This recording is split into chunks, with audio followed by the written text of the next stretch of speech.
तस्य पदेन वाचां मलं शरीरस्य च वैद्यकेन योपाकरोत्तं प्रवरं मुनीनां पतञ्जलिं प्राञ्जलिरानतोऽस्मि। श्रीगुरुभ्यो नमः।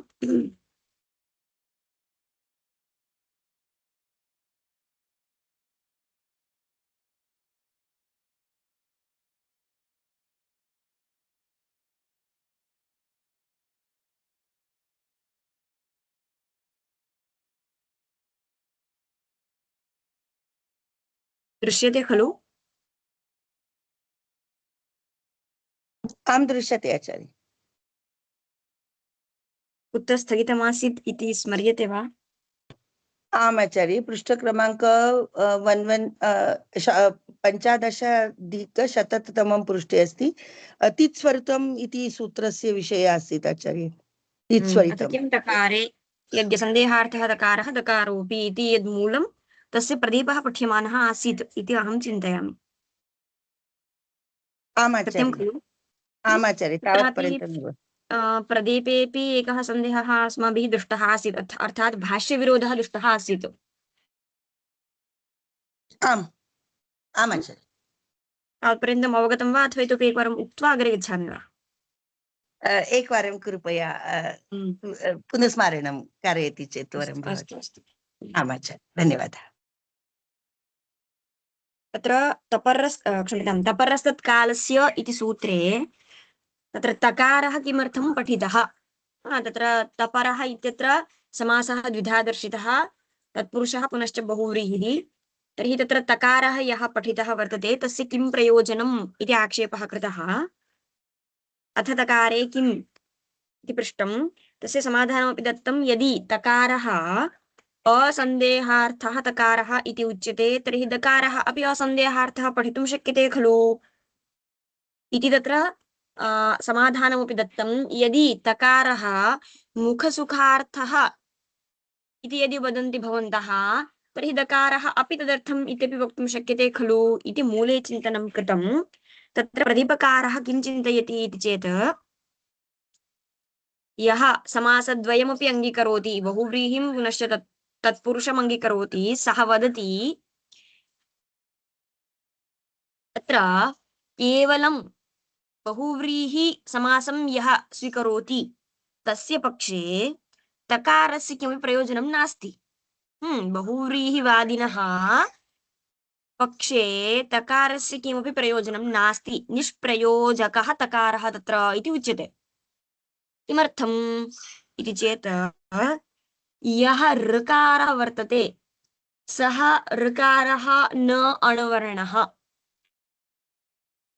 सम्यक्, ऋकारस्य अनण्त्वात् भिन्नकालानां ग्रहणं तत्र नैव भवति।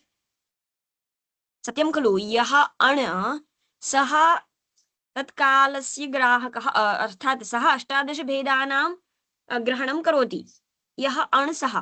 परन्तु अयं ऋकारः न अण् इति कृत्वा तस्य किं नास्ति, 18 भेदानां ग्रहणं तेन नैव भवति। यदि 18 भेदानां ग्रहणं न भवति तर्हि तत्कालस्य केवलं ग्रहणं भवतु इत्येतदर्थं किं न कर्तव्यमस्ति, तपरकरणं तत्र न कर्तव्यमस्ति। तर्हि यस्य बहुव्रीहि समासः तस्य पक्षे किं नास्ति, ऋकारः न अण् इति कृत्वा तस्य 18 भेदानां ग्रहणं न भवति। यदि 18 भेदानां ग्रहणं न भवति तर्हि किं न अपेक्षितं, तपरकरणमपि न अपेक्षितम्।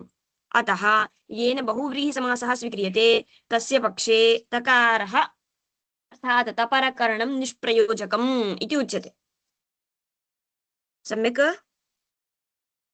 आम् आचार्य, किन्तु आचार्य ऋकारः तु अण् प्रत्ययः तु लण् स्थित् यः नकारः अस्ति तावत्पर्यन्तम् अस्ति खलु? अत्र सः किं स्वीकरोति इति चेत् प्रथमणकारेण अण् प्रत्ययस्य ग्रहणं करोति। अस्तु, इत्युक्ते सः न इत्युक्ते ते न मन्यन्ते वा? यतोहि अण् परेण इति भवेत् इति न मन्यन्ते। न न न न आम् नास्ति नास्ति। अवगतम्। आम्, सः तर्हि अवगतम् सिद्धान्तितः आचार्य। पक्षः भवति, सः सिद्धान्तितः पक्षः भवति परेण तत्र अणिति। आम् आम् आम्, अस्तु आचार्य। अग्रे किम् उच्यते इत्युक्ते अत्र इदानीम् इदं तु ज्ञायते भवद्भिः गुणाः भेदकाः पुनश्च अभेदकाः इति पक्षद्वयं वर्तते। ये आम् उदात्तादयः गुणाः, उदात्तादयः वा अनुनासिक निरनुनासिक इति ये गुणाः सन्ति, ते गुणाः भेदं जनयन्ति इति एकः पक्षः, ते भेदं न जनयन्ति इति अपरः पक्षः। तर्हि गुणानाम् अभेदकत्वात्, गुणाः भेदं न जनयन्ति इति कृत्वा गुणानाम् अभेदकत्वात् अत्र किं नास्ति, अष्टादशभेदानां ग्रहणं नैव प्राप्यते। सत्यं खलु? यः उदात्तः सोऽपि एकः एव, यः अनुदात्तः सोऽपि एकः एव प्रकारः। तर्हि सर्वेषां प्रकाराणाम् अत्र किं नास्ति, अष्टादशभेदानामपि ग्रहणं नैव भवति, यतः गुणाः अभेदकाः, गुणाः भेदं नैव जनयन्ति। तर्हि सर्वोऽपि प्रकारः एकः एव इति कृत्वा अन्येषां ग्रहणं तत्र नैव भवति। अतः अत्र किं नापेक्षितं, बहुव्रीहिवादिनः पक्षे तपरकरणं न अपेक्षितम् इति जातम्। एतावत् स्पष्टम्? आम् आचार्य। अहमेकवारं पङ्क्तिं पठामि। समासद्वयवादी तं प्रत्याह येन समासद्वयोऽपि अङ्गीक्रियते, बहुव्रीहि अपि अङ्गीक्रियते, तत्पुरुषोऽपि अङ्गीक्रियते, सः वदति किमिति, अथ किं तकारे इति, तकारेण किं प्रयोजनम् इति पृच्छति। अतः तत्र उच्यते, तत्र केवल बहुव्रीहिवादिनः निष्प्रयोजनं तपरत्वं, तपरकरणं यत् कृतं तद् बहुव्रीहिपक्षे निष्प्रयोजकम्। किमर्थम् इति चेत् ऋकारस्य अनर्थत्वात् भिन्नकालानां ग्रहण अप्रसङ्गात्। सम्यक्, ऋकारः न अण इति कृत्वा तस्य अनर्थत्वात् भिन्नकालानां ग्रहण अप्रसङ्गात्, तत्पक्षे भिन्नकालानां ग्रहणं नैव प्राप्तं। तर्हि तत्र किं नापेक्षितं, तपरकरणं नापेक्षितम् इति कृत्वा तपरकरणं निष्प्रयोजकम्। स्पष्टम्? आम् आचार्य। अग्रेपि पुनः उच्यते, अथ क्षम्यतां, गुणानां च अभेदकत्वात् प्राप्त्यर्थाभावात्, गुणाः अभेदकाः इति कृत्वा गुणाः भेदं न जनयन्ति, तस्मात् तत्र किं नास्ति, अन्येषां भेदानां ग्रहणं नैव प्राप्तं, सर्वोऽपि एकः एव ऋकारः इति कृत्वा तस्य निवृत्त्यर्थं किं नापेक्षितं, तपरकरणं नापेक्षितम्। अतः तपरकरणं व्यर्थम् इति जातम् बहुव्रीहिपक्षे। एतावत् स्पष्टम्? आम् आचार्य। यदि यदि भवता असन्देहार्थम् अथवा तु मुखसुखार्थं दकारः किं तकारः पठ्यते इति उच्यते, तर्हि यथा भवतः पक्षे तकारः तथा मम पक्षे दकारः इति अहं वदामि इति अग्रे उच्यते। मुखसुखार्थम् अथवा तु असन्देहार्थं यदि तत्र किं पठ्यते, तकारः भवता पठ्यते, तर्हि मया किं क्रियते, दकारः मुखसुखार्थं पुनश्च असन्देहार्थं पठ्यते इति समासद्वयवादिना उच्यते, बहुव्रीहिवादिनं प्रति। तदेव अग्रे उच्यते, अथ तव तव असन्देहार्थो वा मुखसुखार्थो वा तकारः एवं मम दकारः इत्यर्थः। स्पष्टम्? आम् आचार्य, स्पष्टमस्ति। इतः परम् अत्र एकः आक्षेपः भवति। कः आक्षेपः इति चेत्, तित्स्वरितम् इति सूत्रमस्ति। यः तित् सः स्वरितसंज्ञां प्राप्नोति इति तित्स्वरितम् इति सूत्रस्य अर्थः। सम्यक्? आम् आचार्य। तत्र तित् यः प्रत्ययः तस्य एव किं भवति, स्वरितसंज्ञा विधीयते इति उच्यते। सत्यं खलु? पश्यन्तु, तत्र भाष्ये किमुक्तम् इत्युक्ते, ऋत् इत्यत्र तकारः न दकारः। इदानीम् अत्र अस्माभिः किम् उच्यमानं नाम, हृदोरप् इत्यत्र ऋत् इत्यत्र किं नास्ति, तकारः नास्ति, अपि तु दकारः वर्तते इति उच्यमानं। सत्यं खलु? आम्। तत्र पुनश्च तपरस्तत्कालस्य इति सूत्रस्य प्रसक्तिः नास्ति इति एतावत्पर्यन्तं तैः प्रतिपादितमत्र। यतः तत्र किं नास्ति, तकारः यत्र तत्र खलु तपरस्तत्कालस्य सूत्रस्य तु प्रसक्तिः भवति। अत्र तु किं नास्ति, तकारः नास्ति, अपि तु दकारः वर्तते। दकारः वर्तते इत्यतः अत्र किं नास्ति, तपरस्तत्कालस्य इति सूत्रस्य प्रसक्तिः नास्ति। सम्यक्। तर्हि रुदोरप् इत्यत्र किं भवति, उकारस्यापि कार्यं भवति इति उक्तम्। अर्थात् दीर्घादपि अप्रत्ययः सिद्ध्यति। लूञ् पूञ् इत्यादिषु अपि किं भवति, अप्रत्ययः सिद्ध्यति इति एतावत्पर्यन्तं प्रतिपादितमत्र। किन्तु तत्र तिप्स्वरितम् इति सूत्रे भाष्ये किम् उच्यते इति चेत्, तत्र तिदिति प्रत्ययग्रहणं कर्तव्यम् इति एकं वार्तिकम् उच्यते। किं, तिदिति प्रत्ययग्रहणं कर्तव्यम्। किमर्थं तद् वार्तिकम् उच्यते इति चेत्, केवलः प्रत्ययः तावदेव तिद्भवति इति नास्ति। तत्र दिव उत् इति एकं सूत्रमस्ति। दिव इत्यस्य किं भवति, उकारादेशः भवति तत्र। एवं खलु। तर्हि सः उत् इति तत्र किम् अस्ति, तकारसहितः निर्देशः कृतः। आम्। अयं न प्रत्ययः परन्तु तित्, सत्यं। आम्। तर्हि अस्मान् अस्यापि किं स्यात्, स्वरितसंज्ञा स्यात्। अतः तन्माभूत् इत्येतदर्थं किं कृतं तैः, तत्र वार्तिकं पठितं। तिदिति प्रत्ययग्रहणं कर्तव्यम् इति वार्तिकं पठितं। तेन यः प्रत्ययः तस्य केवलं स्वरितसंज्ञा विधीयते, न तु तद्भिन्नस्य। दिवौत् इत्यादिषु किं न भवति, स्वरितसंज्ञा न भवति, द्युभ्याम् इत्यादिषु। सम्यक्। आम् आचार्य। अतः तत्र किं भाष्ये उच्यते इति चेत्, तिदिति प्रत्ययग्रहणं कर्तव्यम् इति वार्तिकम् उक्तं। तेन च दिव उत् इत्यत्र उतः स्वरितसंज्ञा माभूत् इत्येतत् प्रयोजनं तत्र तस्य वार्तिकस्य। एवम् उक्त्वा अग्रे पुनः किमुच्यते इत्युक्ते, उतः स्वरितसंज्ञा निवृत्त्यर्थं भवद्भिः किं कृतं, वार्तिकं पठितं। परन्तु तत्र किं नास्ति, उत् इति तकारः नैव निर्दिश्यते। किं तर्हि इति चेत्, तत्र उद् इति दकारः पठितः, न तु तकारः। सम्यक्। तर्हि तकारः न निर्दिष्टः इति कृत्वा अस्य किं न प्राप्तम्,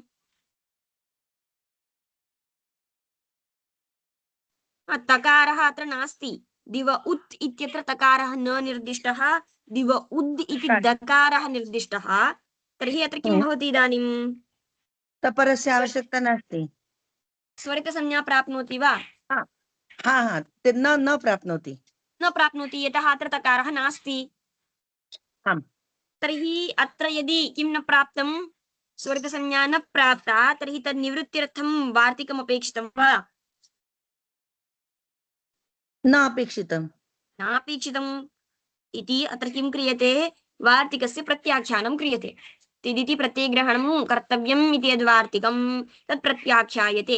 यतः तत्र दिव उत् इत्यत्र उतः स्वरितसंज्ञा निवृत्त्यर्थं वार्तिकं कृतमासीत्, परन्तु तत्र अधुना किं नास्ति, तकारः न निर्दिष्टः, अपि तु दकारः निर्दिष्टः। तर्हि सः न तित् इति कृत्वा तस्य स्वरितसंज्ञा अपि न प्राप्ता। सम्यक्। तर्हि तदर्थं वार्तिकं न अपेक्षितम् इति तस्य प्रत्याख्यानं क्रियते। एतावत् स्पष्टम्। आम् आचार्य, स्पष्टम्। तर्हि अनेन किं ज्ञाप्यते इति चेत्, यत्र यथा दिव उत् इत्यत्र दकारः निर्दिष्टः, तथैव अत्रापि कुत्र, तपरस्तत्कालस्य इत्यत्रापि दकारनिर्देशः अपि कृतः वर्तते इति ज्ञाप्यते।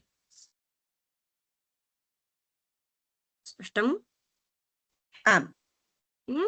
एवमत्र किं तर्हि, तपरस्तत्कालस्य इति सूत्रेऽपि दकारस्य चर्त्वं कृतमिति कृत्वा तत्र तकारः श्रूयमाणः, दकारस्य चर्त्वेन तकारनिर्देशः कृतः इति ज्ञायते।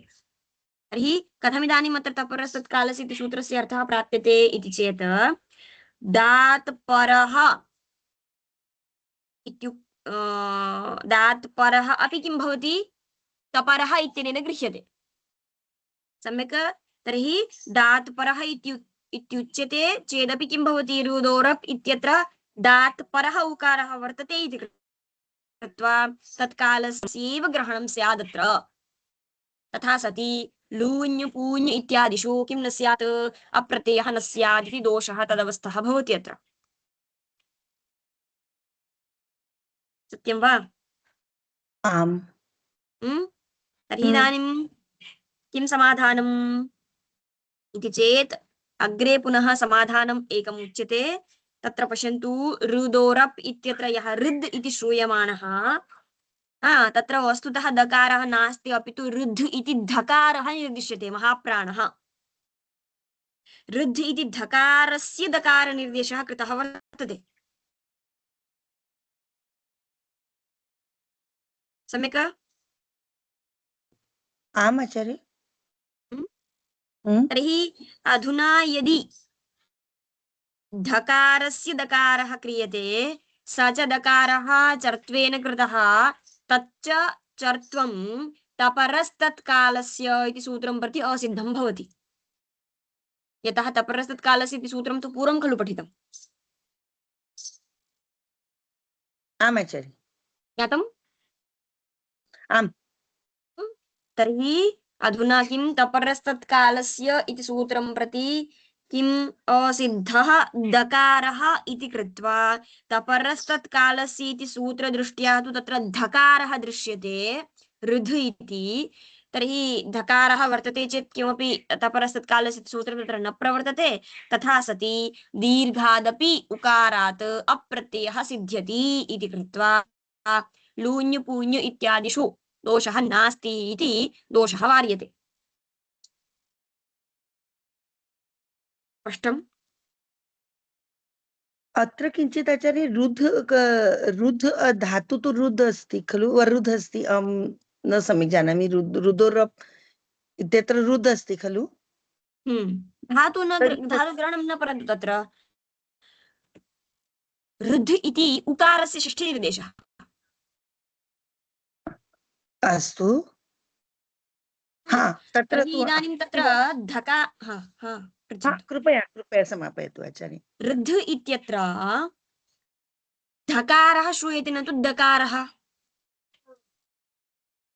सम्यक् वा? यत्र दकारः पुनश्च तकारः निर्दिश्यते, तत्र तपरस्तत्कालस्य इति सूत्रस्य प्रसक्तिः भवति।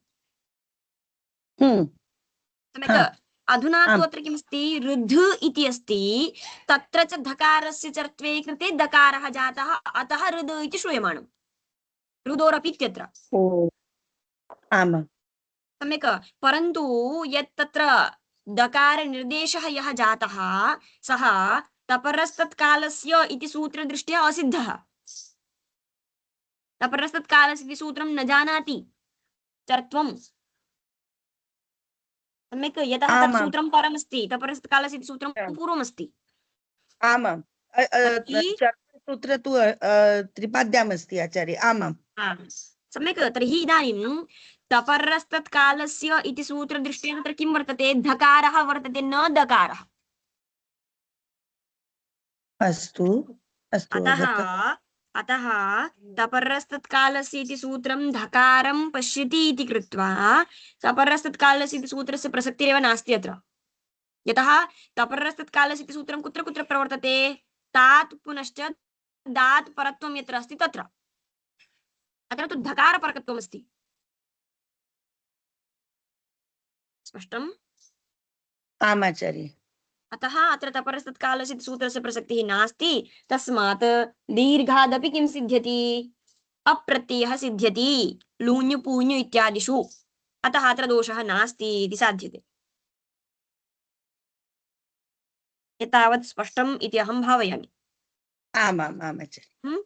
एकवारं पङ्क्तिं पठामि, पश्यन्तु। यदि न समन्वयः भवति चेत् प्रष्टुं शक्यते।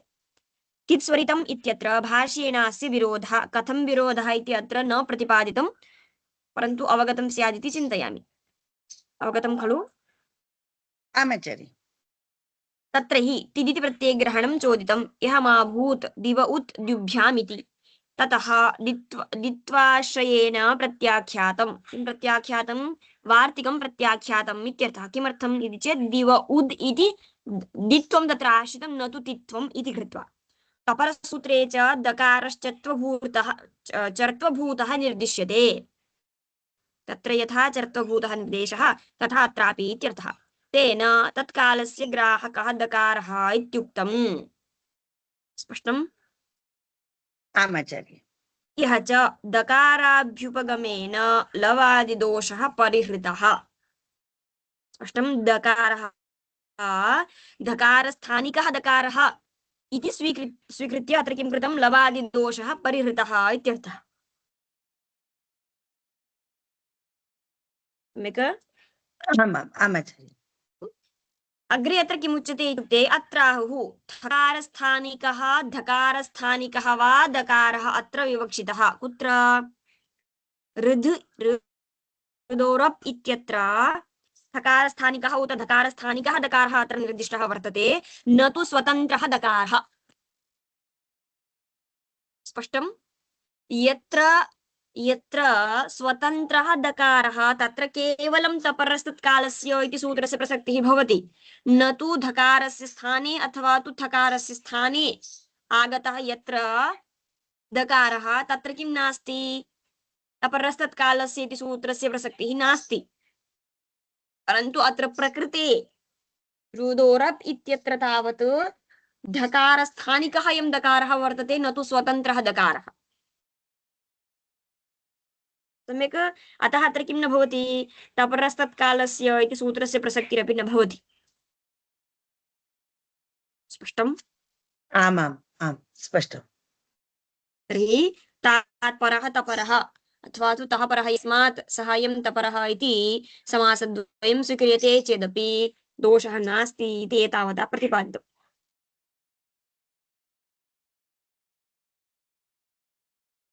तर्हि अतपरपक्षः अत्र अन्ततो गत्वा स्वीक्रियते। कुतः? यतः अतपरपक्षे ये एते गृह्स्वादेशे पुनः इति सूत्रं स्वीकर्तव्यं भवति इति, पुनश्च एकादेशे दीर्घग्रहणं कर्तव्यम् इत्यादि पूर्वं दोषाः दर्शिताः आसन्, परन्तु ते दोषाः वारिताः। अतः अत्र किं भवति, अतपरपक्षः एव स्वीकर्तव्यः इति अतपरपक्षः सिद्धान्तितः भवति। एतावत् स्पष्टम् इति अहं चिन्तयामि। आम् आचार्य। आम् आम् आचार्य। अद्य एतावत् भवतु। यदि अत्र किमपि प्रष्टव्यमस्ति चेत् प्रष्टुं शक्यते, अन्यथा इतः परम् अग्रे अन्यः विचारः भवति, तं विचारं श्वः अग्रे अनुवर्तयामः। अस्तु आचार्य। आम् चिन्ता नास्ति। एतावत् अवगतम् इति भावयामि। आमाम् आम् एकवारं रेकार्डिङ्ग् अपि शृणोमि आचार्य पुनः। इतोपि स्पष्टं भवेत्। अग्रिमः विषयः इतः परम् अन्यः आरभ्यते, तं विषयं श्वः अनुवर्तयामः। तर्हि अद्य अत्र समापयामः। धकारस्य दकारः चर्त्वेन कथं भवति? धकारस्य दकारः तु जष्ट्वेन भवति खलु? क्षम्यतां सत्यं जष्ट्वं, मया चर्त्वम् इति उक्तं वा? न, किन्तु तत्रापि चर्त्वमेव लिखितमस्ति। कुत्र? अत्र इदानीं पुस्तके ग्रन्थे चर्त्वेन इति लिखितमस्ति। तत्तु तपरसूत्रे चर्त्वेन निर्देशः। हा तत्तु तपरसूत्रे चर्त्वेन निर्देशः। दकारः चर्त्वभूतः निर्दिष्टः इति खलु, निर्दिश्यते इति खलु तत्र उक्तम्। तत्र तपरस्तत्कालस्य इत्यत्र दकारः यः, तस्य दकारस्य चर्त्वे कृते तकारः इति तत्र समन्वयः। आमाम् आम्। अत्र जष्ट्वं, सत्यं क्षम्यतां, जष्ट्वम् अत्र। क्षम्यतां मास्तु आचार्य। आम् तदेव शङ्का अवगतम् आचार्य। अस्तु, तर्हि अद्य अत्र समापयामः। आम्। योगेन चित्तस्य पदेन वाचां मलं शरीरस्य च वैद्यकेन योपाकरोतं प्रवरं मुनीनां पतञ्जलिं प्राञ्जलिरानतोऽस्मि।